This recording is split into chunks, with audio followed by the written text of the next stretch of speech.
चलिए एक बार फिर से बात करते हैं सिंहासन की। तो पश्चिम बंगाल और तमिलनाडु में विधानसभा चुनाव 7 बज चुके हैं, यानी कि वोटिंग अब शुरू हो चुकी है और काउंटडाउन जो प्रत्याशियों के जहन में है वो भी शुरू हो गया होगा। पश्चिम बंगाल की पहले चरण में 152 विधानसभा सीटें, तो वहीं तमिलनाडु की एक साथ 234 सीटों में एक चरण में मतदान को लेकर खासा उत्साह है। पश्चिम बंगाल की पहले चरण की 152 सीटों पर वोटिंग, तमिलनाडु की सभी 234 सीटों पर वोटिंग। एनडीए जहां दोनों राज्यों में सत्ता में आने में पूरा दमखम लगा रही है। पश्चिम बंगाल में भारतीय जनता पार्टी, तो वहीं तमिलनाडु में अलायंस के साथ में एनडीए अपनी मजबूत जमीन तलाश रही है। लेकिन देखने वाली बात होगी, क्योंकि पश्चिम बंगाल की अगर बात की जाए तो तृणमूल कांग्रेस और ममता बनर्जी एक बड़ा फैक्टर है। हालांकि इस बार के चुनाव में कुछ फैक्टर्स ऐसे भी हैं जो कि इस बार 152 सीटों पर वोटिंग प्रतिशत को प्रभावित कर सकते हैं। सबसे बड़ी बात है क्योंकि मौसम विभाग ने लू और हीटवेव का अलर्ट जारी किया है, तो संभवतः सुबह जब उतनी गर्मी नहीं होगी या फिर शाम के समय जब गर्मी कम हो जाएगी, वोटर्स उस समय मतदान केंद्रों का रुख करें। इसके अलावा कुछ फैक्टर्स ऐसे भी, क्योंकि तृणमूल कांग्रेस लगातार इस बात को लेकर के प्रत्याशियों के साथ में जब अपनी चुनावी सभाओं को संबोधित कर रही थी, उनका यही कहना था कि भारतीय जनता पार्टी की जो नीति है वो एसआईआर के जरिए बहुत ज्यादा परिलक्षित हुई, यानी कि खासतौर पर समुदाय विशेष के साथ में जो नीति भारतीय जनता पार्टी की रही है उसे लेकर के तृणमूल कांग्रेस ने कहा अपनी बातों के जरिए। ये बात तृणमूल कांग्रेस के और से उनके जहन में, वोटर्स के जहन में डाली भी गई। हालांकि एंटी इंकम्बेंसी जो फैक्टर है वो टीएमसी को भी प्रभावित कर सकता है। 89 लाख वोटर्स जो कि वोटर्स के नाम एसआईआर की प्रक्रिया में कटे, ये एक महत्वपूर्ण फैक्टर हो सकता है, लेकिन ज़्यादा ज़रूरी इसलिए क्योंकि जो वोटर्स के नाम कटे खासतौर पर मुस्लिम बाहुल्य क्षेत्र के वो वोटर्स, और भारतीय जनता पार्टी को उस कटौती का बहुत खास फर्क पड़ेगा नहीं। ऐसे में तृणमूल कांग्रेस और भारतीय जनता पार्टी की इस टक्कर में, कांग्रेस पार्टी की अगर बात करें तो वर्षों पहले कांग्रेस पार्टी यहाँ पर सत्ता में रही, कोशिश भी की, लेकिन लगातार जिस तरह से ममता बनर्जी की जो सक्रियता बनी और सोनिया गांधी के साथ जो टकराव बढ़ा, उसके बाद में अब ये कहा जा सकता है कि तृणमूल कांग्रेस और भारतीय जनता पार्टी के बीच सीधा मुकाबला है। तो देखिए, देश के पूर्व वित्त मंत्री और कांग्रेस नेता पी चिदंबरम की तस्वीरें जो कि अपना वोट कास्ट करने के लिए पहुंचे, और सुबह की शुरुआत के साथ यानी कि ठीक 3 मिनट के बाद में ही वो तस्वीरें सामने आने लगी। पी चिदंबरम जाना माना नाम है, चर्चित चेहरा है, अपना वोट कास्ट करने के लिए पहुंचे हैं। तस्वीरें आपके सामने। हम बात कर रहे हैं विधानसभा चुनावों की। तो पश्चिम बंगाल के विधानसभा चुनाव में 152 सीटों पर पहला चरण, तो वहीं तमिलनाडु की सीटों पर 234 सीटों पर एक साथ। तमिलनाडु की अगर बात करें तो डीएमके और के एम.के. स्टालिन जो कि मुख्यमंत्री के तौर पर तमिलनाडु में लगातार एक बार फिर से रिपीट होने की कोशिश में, तो भारतीय जनता पार्टी एआईएडीएमके के साथ में अलायंस में, एनडीए अलायंस में कांग्रेस पार्टी की अगर बात की जाए। लेकिन सबसे महत्वपूर्ण जो थर्ड फैक्टर है वो है अभिनेता विजय की पार्टी, उनकी टीवीके पार्टी क्या इस बार वोट काटे की स्थिति में नजर आएगी, क्या वो वोट काटेंगे? क्योंकि अभिनेता विजय वैसे तो बहुत चर्चित चेहरे हैं, लोगों के बीच में लोकप्रिय भी हैं, लेकिन राजनीति में कितना रंग जमा पाते हैं और राजनीति किस तरह से उनकी फलीभूत होती भी है वो इस चुनाव में दिख जाएगा। अभिनेता विजय की टीवीके पार्टी किन क्षेत्रों में, किन विधानसभा सीटों पर वोट कटवे की स्थिति में पहुंचेगी, और कहां अगर प्रतिद्वंदियों की, प्रत्याशियों की जीत होती है तो किस तरह का फैक्टर होगा, वो देखने वाली बात होगी। डीएमके, एआईएडीएमके और साथ ही साथ टीवीके, ये तीनों पार्टियां एक दूसरे की कड़ी टक्कर में तमिलनाडु विधानसभा चुनावों में। दोनों राज्यों में अगर बात की जाए भारतीय जनता पार्टी की कोशिशों की, उसमें कोई कमी नहीं रही है। प्रधानमंत्री नरेंद्र मोदी तक पहुंचे इन राज्यों में और लगातार उन वादों को पुख्ता किया, उन वादों को मजबूत स्थिति में कहा जो कि देश भर के विकास के लिए जरूरी है। लेकिन राजनीतिक लिहाज से अगर समझने की कोशिश की जाए तो राजनीति अनप्रिडिक्टेबल नजर भी कुछ क्षेत्रों में आ रही है। कुछ ऐसी सीटें जहां पर, और देखिए पिछले चुनाव का एक चर्चित स्लोगन खेला होबे, तो आपने सुना होगा। इस बार पश्चिम बंगाल के चुनाव में खेला किसके साथ होता है ये देखने वाली बात होगी, क्योंकि ममता बनर्जी राजनीति की एक मंची हुई खिलाड़ी हैं। खासतौर पर तृणमूल कांग्रेस को जिस तरह से उन्होंने पनपाया, जिस तरह से बढ़ाया, वो बहुत महत्वपूर्ण स्थिति में रही भी है, निर्णायक स्थिति में रही भी है। लेकिन भारतीय जनता पार्टी अब कई सारे फैक्टर्स, महिलाओं के साथ शोषण, वहां पर बढ़ता हुआ अपराध, एंटी इनकम्बेंसी, ये तमाम सारे फैक्टर्स को गिनाकर वोटर्स के बीच पहुंची। भारतीय जनता पार्टी ने अपने प्रत्याशियों को उतारा, वोट की अपील की और खासतौर पर जो स्टार प्रचारकों की सूची जारी की गई उसमें सभी बड़े चेहरे भारतीय जनता पार्टी के पश्चिम बंगाल की इन सीटों तक पहुंचे। भले ही हम बात करें देश के प्रधानमंत्री की, वो भी पहुंचे। देश के प्रधानमंत्री के अलावा लगातार रैलियां केंद्रीय गृह मंत्री अमित शाह करते हुए नजर आए। रक्षा मंत्री राजनाथ सिंह वहां पर पहुंचे, नितिन गडकरी वहां पर पहुंचे। राजस्थान की अगर बात की जाए तो राजस्थान के मुख्यमंत्री भजनलाल शर्मा भी स्टार प्रचारक के तौर पर इन सीटों पर चुनाव में प्रत्याशियों के पक्ष में वोट डालने की अपील वोटर से करते हुए दिखाई दी। और ये खास बात है भारतीय जनता पार्टी की, जहां पर अपनी खोई हुई जमीन को तलाशने की वो पूरी कोशिश कर रही है, तो तीसरी ओर जो कांग्रेस पार्टी है वो सिर्फ और सिर्फ रिवाइवल मोड में नजर पश्चिम बंगाल में आ रही है, लेकिन सीधा मुकाबला तृणमूल कांग्रेस और बीजेपी के बीच में। दूसरी ओर तमिलनाडु की अगर बात की जाए तो 234 सीटों पर तमिलनाडु में वोटिंग। तमिलनाडु में डीएमके जो अलायंस पार्टी है एमके स्टालिन के साथ में मजबूत स्थिति में, हालांकि वहां जो भारतीय जनता पार्टी के अध्यक्ष हैं अन्नामलाई, उनके साथ में जुड़ने के बाद स्थिति मजबूत हुई, लेकिन कितना फायदा मिल सकता है और साथ ही साथ जो त्रिकोणीय मुकाबला बना है अभिनेता विजय की राजनीतिक पार्टी के साथ, वो किस तरह से अपने प्रत्याशियों को, जिस तरह से उन्होंने चुनाव मैदान में जंगी की चोट पर उतारा, महिला प्रत्याशियों को उतारा, जो फैक्टर्स वहां पर रहे, जातिगत फैक्टर्स, वो कितने महत्वपूर्ण हो सकते हैं, तमाम सारी चीजें देखने वाली बात। बहरहाल वोटिंग की प्रक्रिया शुरू हो गई है पश्चिम बंगाल और विधानसभा। और चलिए हमारे साथ में ज्यादा विश्लेषण के लिए हमारे पॉलिटिकल एडिटर योगेश शर्मा जुड़े हैं। योगेश जी सुप्रभात। बहुत खास दिन 7 बज चुके हैं और बात हम करें पश्चिम बंगाल की या फिर बात करें तमिलनाडु की, दोनों ही बड़े राज्य जहां पर अलग अलग समीकरण बन रहे हैं। पश्चिम बंगाल में टीएमसी और भारतीय जनता पार्टी सीधी टक्कर में, कांग्रेस अपनी खोई हुई जमीन को रिवाइव करने की कोशिश में करी है। देखिए रोकेंगे आप पर, एक बार फिर से लौटेंगे, लेकिन प्रतिक्रिया फिलहाल आ रही है वोट करने के बाद पी चिदम्बरम की।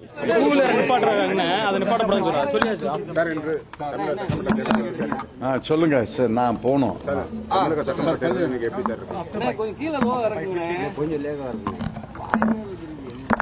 தமிழக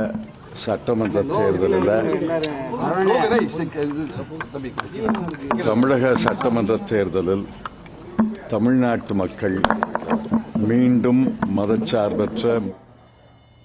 तो चलिए हमारे पॉलिटिकल एडिटर योगेश शर्मा का रुख करते हैं। योगेश जी, अब तस्वीरें हम सामने आने लगी है, वोट करने के लिए लगातार चर्चित चेहरे भी पहुंच रहे हैं, जनता पहुंचने लगी है, लेकिन दोनों राज्यों के चुनाव बहुत इंटरेस्टिंग है, भले ही वो पश्चिम बंगाल हो या फिर तमिलनाडु में जहां पर डीएमके के सामने अलायंस में प्रतिद्वंदी के तौर पर एआईएडीएमके और अब एक तीसरी पार्टी के तौर पर अभिनेता विजय की पार्टी, ये त्रिकोणीय मुकाबला। तो वहीं पश्चिम बंगाल में खासतौर पर ममता बनर्जी की जो राजनीतिक साख रही है वो भारतीय जनता पार्टी के सामने सीधी टक्कर में। क्या कहेंगे इन दोनों राज्यों के चुनाव के लिए? मतदान की प्रक्रिया शुरू हो गई है योगेश जी।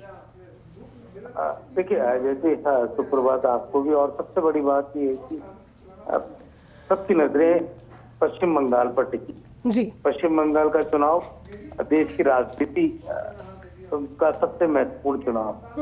पश्चिम बंगाल में ज्योति बसु 25 साल तक तकरीबन सरकार रही। जी जी।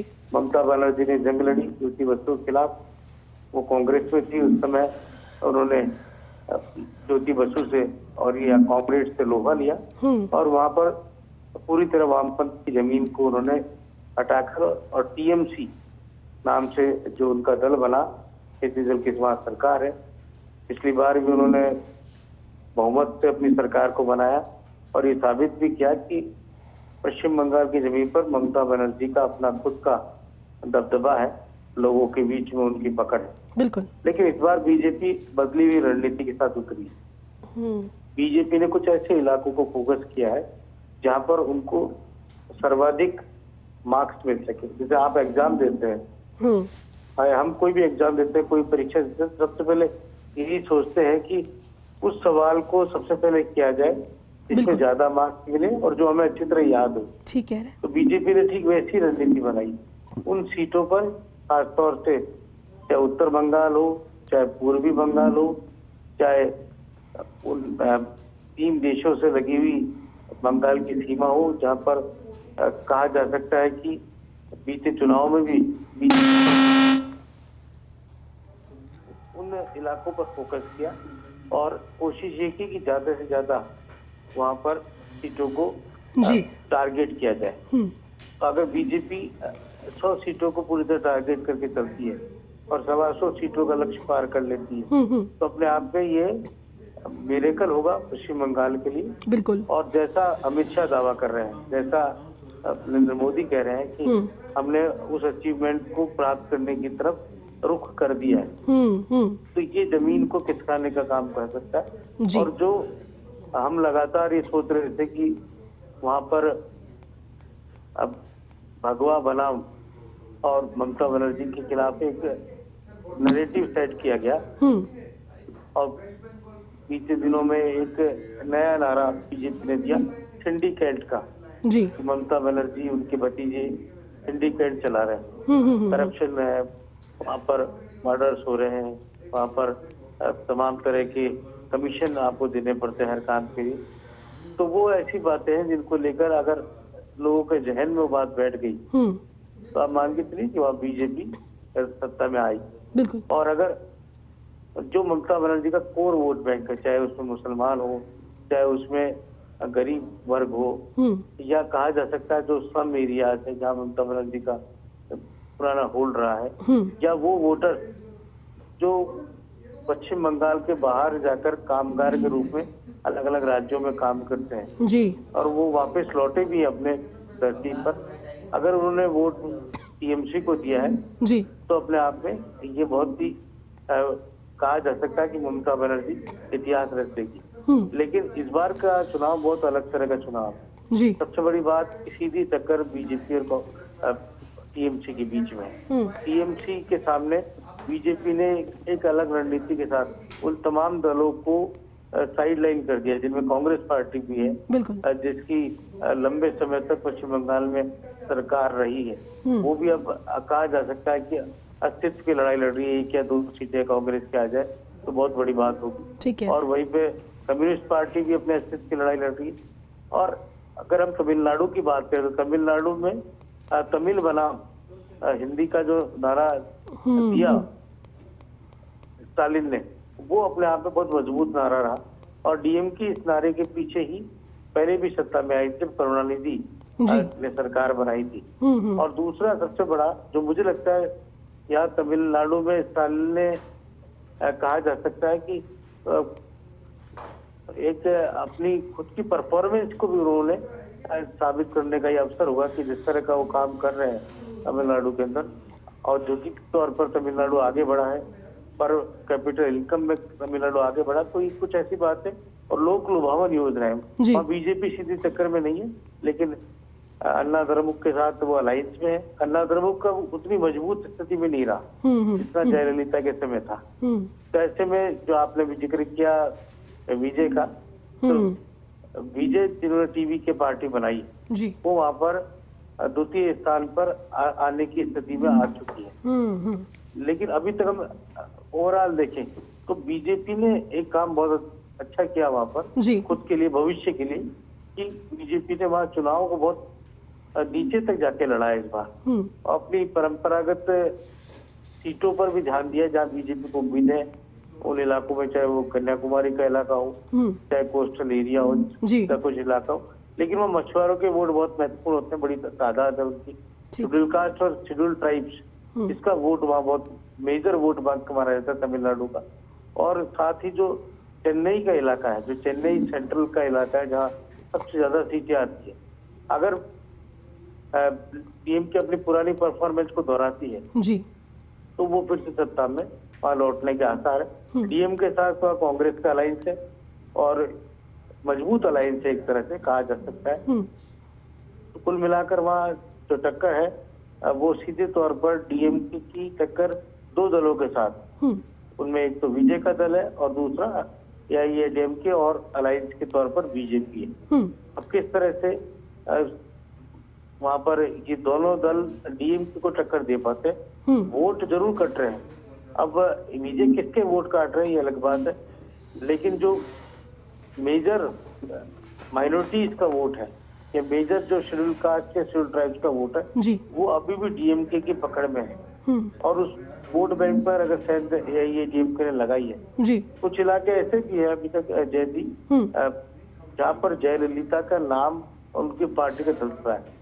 आप अगर सुनकर ताज्जुब करेंगे कि आज भी तमिलनाडु के कई इलाकों में जहाँ जयललिता का प्रभाव रहा या AIADMK का प्रभाव रहा या कहा जा सकता है कि उनका दबदबा रहा, तो आज भी वहां पर जयललिता के लोग फोटो लगाते हैं। जयललिता वहाँ के सरकारी दफ्तरों तक में जयललिता की फोटो लगी हुई मिल जाती है। ऐसा किसी राज्य में नहीं होता क्योंकि सरकारें बदलती तो फोटो भी बदल जाते हैं, लेकिन वहां पर इमोशंस अपने आप में मेजर रोल प्ले करते हैं तमिलनाडु के राज्य।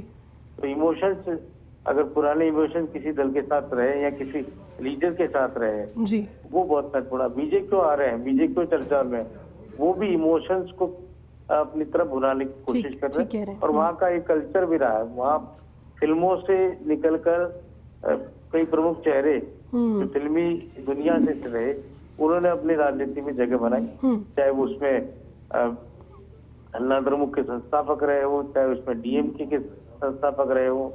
आप तो खुद पता ही, करुणानिधि तो खुद एक राइटर हुआ करते थे। वो कोई बड़ा फेस नहीं थे, कोई चर्चित अभिनेता नहीं थे, लेकिन वो राइटर हुआ करते थे, फिल्मों के डायरेक्टर थे, फिल्मों के लेखक थे। लेकिन अपनी लेखनी से उन्होंने पेरियार से जुड़े आंदोलन में भाग लिया और बाद में DMK बनाकर उन्होंने अपने आप को तमिलनाडु की राजनीति में स्थापित किया।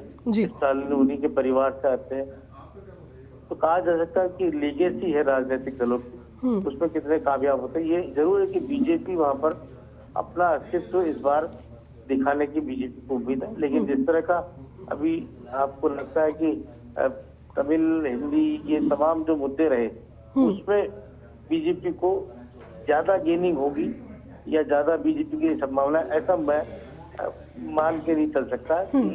लेकिन फिर भी जो हिंदी भाषी वोट है तमिलनाडु का, जहाँ भी कुछ प्रभाव रखता हुआ वहाँ लाभ बीजेपी को दिखाई देगा। ऐसे ही पश्चिम बंगाल में भी हिंदी भाषी वोटर लेकिन योगेश जी पश्चिम बंगाल का क्योंकि आपने जिक्र किया, और पश्चिम बंगाल में अगर इसी चुनाव की बात की जाए, क्योंकि हर चुनाव के अलग मुद्दे हो जाते हैं परंपरागत मुद्दों से हटकर, और इस बार SIR बहुत गूंजा पश्चिम बंगाल में। SIR की प्रक्रिया जब देश भर में चल रही थी, ममता बनर्जी ने सिरे से इसे खारिज करने का ऐलान कर दिया। उन्होंने कहा कि नहीं होगा, लेकिन जब SIR की प्रक्रिया के जरिए लगभग 90 लाख लगभग वोटर्स के नाम हटाए गए, तो बहुत सारे इलाके ऐसे जहां पर जातिगत समीकरण भी बदले, क्योंकि मुस्लिम बहुल इलाकों में SIR की प्रक्रिया को देखकर नाराजगी नजर आई।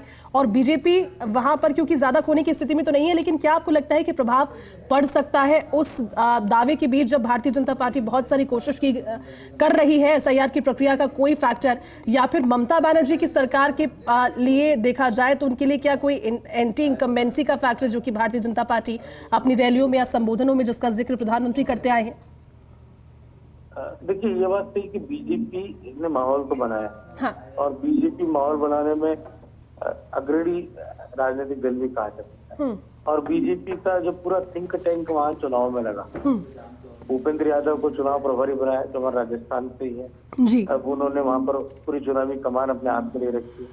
सुनील बंसल, जिन्होंने उत्तर प्रदेश का चुनाव में बीजेपी को वहाँ पर टर्निंग पॉइंट में लेकर खड़ा किया, जो बीजेपी की कोर विचारधारा के, संघ की विचारधारा से आए बीजेपी में, सुनील बंसल वहाँ संगठन प्रभारी बनाकर भेजे गए। ये दो नेता जो लंबे समय से वहाँ डटे रहे, और इन्होंने वहाँ नीचे से जाकर रणनीति बनाई, कहाँ प्रधानमंत्री की सभा होनी है, कहाँ अमित शाह को लाया जाना है, ये पूरी रणनीतिक तौर पर वह विचार बिछाई है, किस सेक्टर में किस जगह पर किस नेता को लगाया जाना है। ये बहुत सोची समझी रणनीति के तहत पश्चिम बंगाल में अभी से नहीं चल रहा। इससे विधानसभा चुनाव जब बीजेपी वहाँ सेकेंड आई और शुभेंदु सरकार को वो लेकर आए थे अपने दल के अंदर, तब से लेकर आज तक बीजेपी पश्चिम बंगाल की पूरी चुनावी रणनीति में और कई महिला चेहरों को शामिल किया, फिल्मी हस्तियों को बीजेपी अपने साथ लेकर आई और अपने एक दूसरे दल के तौर पर लोगों के जहन में अपने आप को जमाने का प्रयास किया।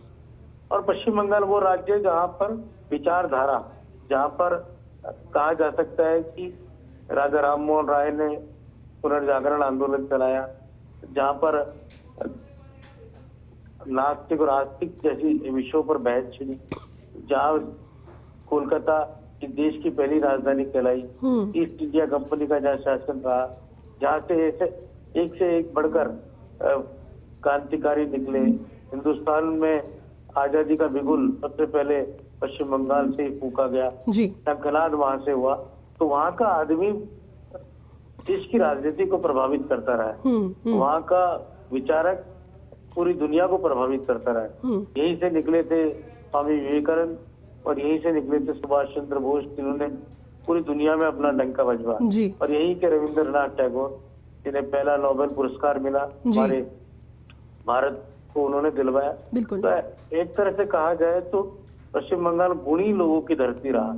पश्चिम बंगाल का संदेश पूरे देश में फैला और उसने अपने आप को, चाहे भक्ति आंदोलन रहा हो, चाहे पुनर्जागरण का आंदोलन रहा हो, चाहे वहां से स्वाधीनता का शंखनाद हुआ हो, और पार्टीशन को लेकर भी जो मुस्लिम और हिंदू के बीच में जो खाई पैदा हुई थी, उसका जनक भी पश्चिम बंगाल रहा। आपको ध्यान है, पूरब और पश्चिम बंगाल नाम से केवल धर्म के आधार पर अंग्रेजों ने हिंदुस्तान को बांटने का अगर कहीं से प्रयास सबसे पहले शुरू किया था तो वो वेस्ट बंगाल था जी। और इसीलिए बांग्लादेश नाम से एक अलग देश बना, जहाँ केवल और केवल एक ऐसा देश बना जो बोली के आधार पर बना, मजहब के आधार पर नहीं बना।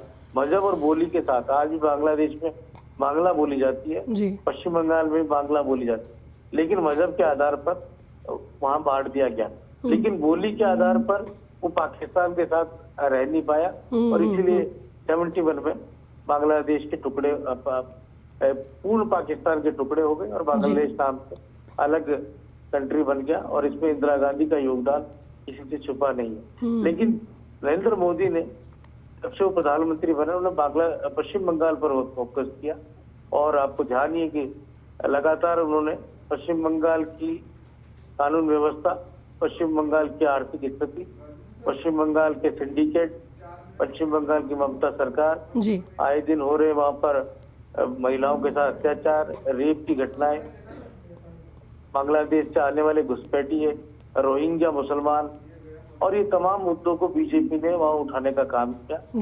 और हिंदुत्व का और राष्ट्रवाद तो बंगालियों में कूट कूट कर भरा है। श्यामा प्रसाद मुखर्जी जो जनसंघ के संस्थापक रहे, जिन्हें बीजेपी अपना प्रातः स्मरणीय मानती है, वो बंगाल से ही रहे। तो बीजेपी ने महापुरुषों को, जो बंगाल के महापुरुष थे, उनको अपने साथ जोड़ने का काम किया और ये बताने का काम किया कि हम उन महापुरुषों के विचारों को अपनाते हुए देश को चला रहे हैं। यही बात नरेंद्र मोदी ने कही और यही बात अमित शाह ने कही और बीजेपी के नेताओं ने कही। अब कितना वो पश्चिम बंगाल की जनता को प्रभावित कर पाते हैं, ममता बनर्जी का जो तिलिस्म है कितना तोड़ पाते हैं, उस पर पूरा का पूरा ये चुनाव टिका हुआ है। वोटों परसेंटेज पर बहुत कुछ निर्भर करेगा, लेकिन जिस तरह से बीजेपी के दिग्गज जो बात कह रहे हैं और कॉन्फिडेंस उनकी बातों में झलक रहा है, तो इसका मतलब ये है कि बीजेपी ने वहां पर चुनावी जो रणनीति बनाई उसमें बीजेपी ने लीड रखी।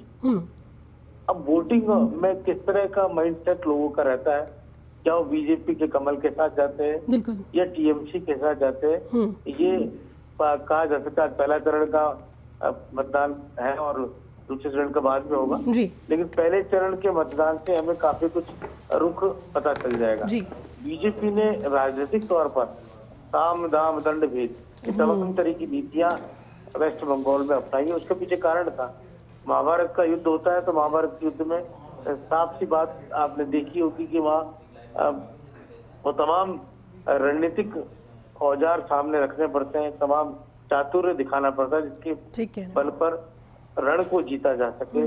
तो बीजेपी मुझे लगता है उसी रणनीति के साथ वहाँ पश्चिम बंगाल में उतरी और ममता बनर्जी पर पहली बार पूरे अब तक के उनके राजनीतिक कैरियर में करप्शन के आरोप लगे और जबरदस्त तरीके से लगे। और आपने देखा होगा पश्चिम बंगाल में अब वो अपने साथ यूपीए को रख भी नहीं पाई, यूपीए के गठबंधन का कहीं कोई अस्तित्व नहीं दिखा।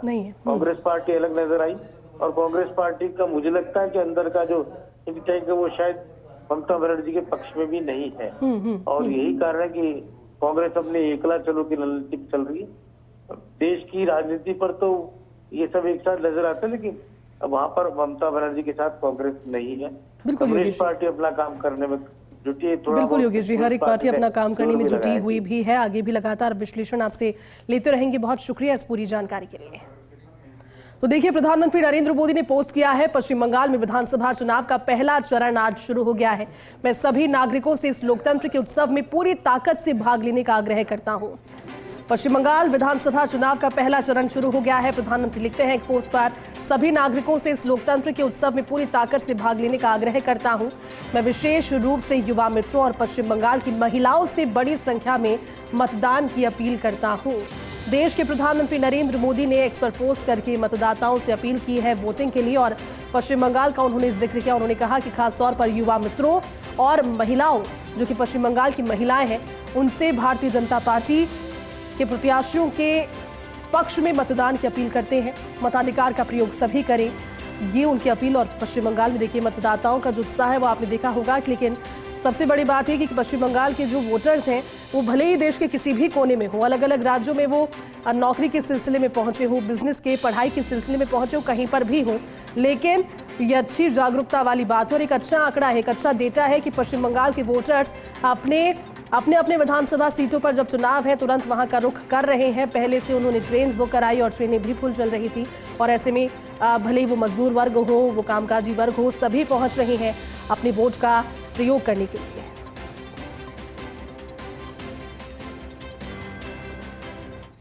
तो देखिए, ये सिंहासन किसके हाथ जाता है, किसे ये सिंहासन मिलता है, इस पर चर्चा लगातार जारी रहेगी। पहले चरण की वोटिंग की प्रक्रिया शुरू हो गई है।